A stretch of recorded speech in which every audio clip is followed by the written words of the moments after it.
Hey, good morning, everyone. It's Jojo Gonzalez, and I'm just finishing up my morning routine like I always do. I get dressed, put my headphones on, start worshiping, start focusing on the Lord, start clearing my mind. It's the most important thing I do in my day. Is meditating on the Word of God, focusing on the Lord. It gives my life purpose. It gives, just every word, every deed gives me that mission, that meaning, that thing that I'm supposed to be here for. And and then when I get into the Word, I start applying that to my life, and I'm just sharing that with you. I ask you to do the same thing, man. As I'm reading through this, start applying it to your life. David is in a tough situation. He has a friend. He's used to dealing with enemies outside the gate. Now he's got an enemy inside the gate. One of his friends turned on him. Something happened, and we've been reading this psalm about it. And he says this, Psalm 55, verse 12. It says, "For it is not an enemy who taunts me, then I could bear it." It's easier when it's an enemy, right? You hate them, they hate you. Anything they say and do, you can bear it, right? It says, "Nor is it one who has hated me, who insults me, exalts himself against me. Then I could hide from him." He says, "But it is you," right? And he starts pointing this guy out, a man my equal and my counsel, someone David's been to, someone David you share his personal life with, things, issues that he's going through. It says, "My companion, my familiar friend." That's tough. It's tough when it's someone that's close or you think is close that turns against you.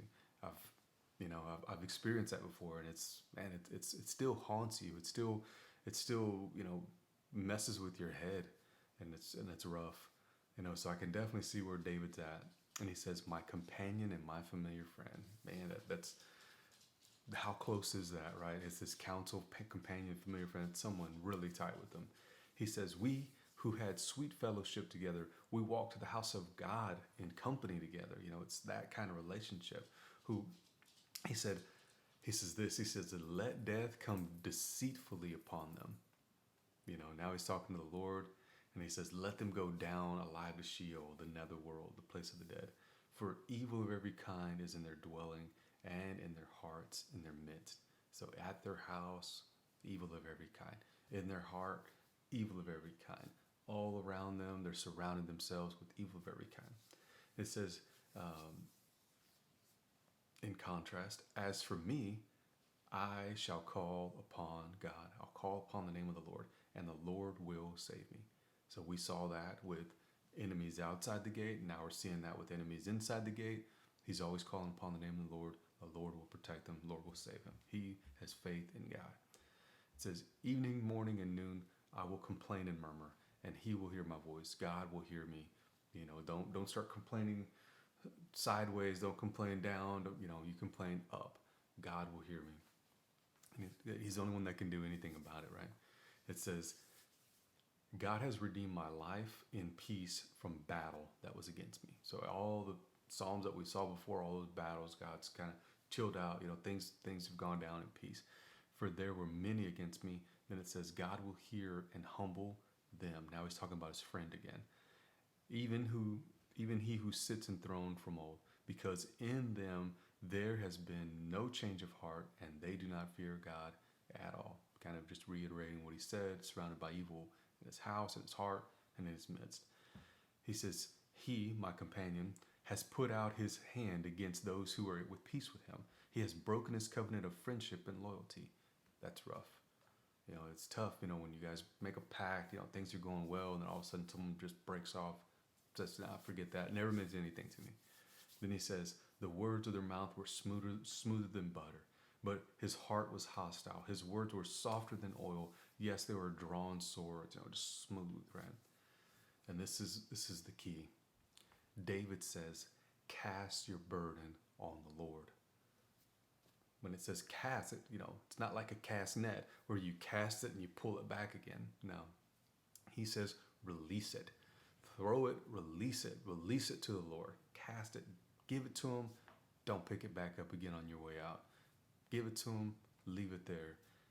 And it says, "And the Lord will sustain and uphold you." It is rough to have a problem, have a burden, have a sin in your heart, but leaving it, going to the altar with it over and over and over again. You carry it there and you carry it home. You carry it there and you carry it home. You carry it there, you carry it everywhere you go. You're pulling it back, pulling it back, pulling it back. Me, you, I'm encouraging both of us, man. Leave those cares there. Leave that sin there. Leave those worries there. Leave those doubts there. Leave those cares. The enemies that are against you outside your gate, enemies that are against you inside your gate, all those issues that you're going through with family, with social life, work, home, whatever it is.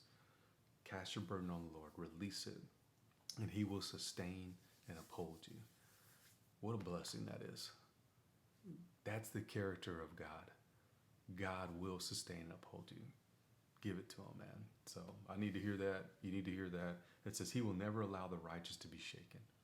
He'll never allow the righteous to be shaken, to fall, to slip, to trip. It says, that's the character of God. God will hold you and sustain you even when you can't. Then he finishes off, he says, but you, O God, will bring down the wicked to the pit of destruction. Men of blood and treachery, they will not live out their days. But I will boldly and unwavering trust in you.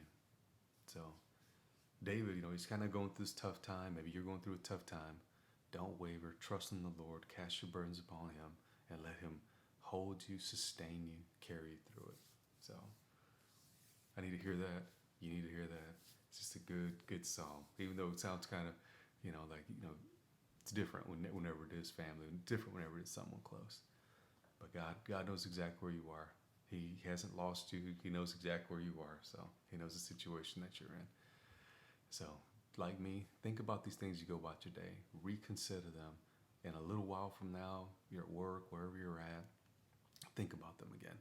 Cast those burdens upon the Lord, and He will hold you up and He'll sustain you. He'll never allow the righteous to be shaken.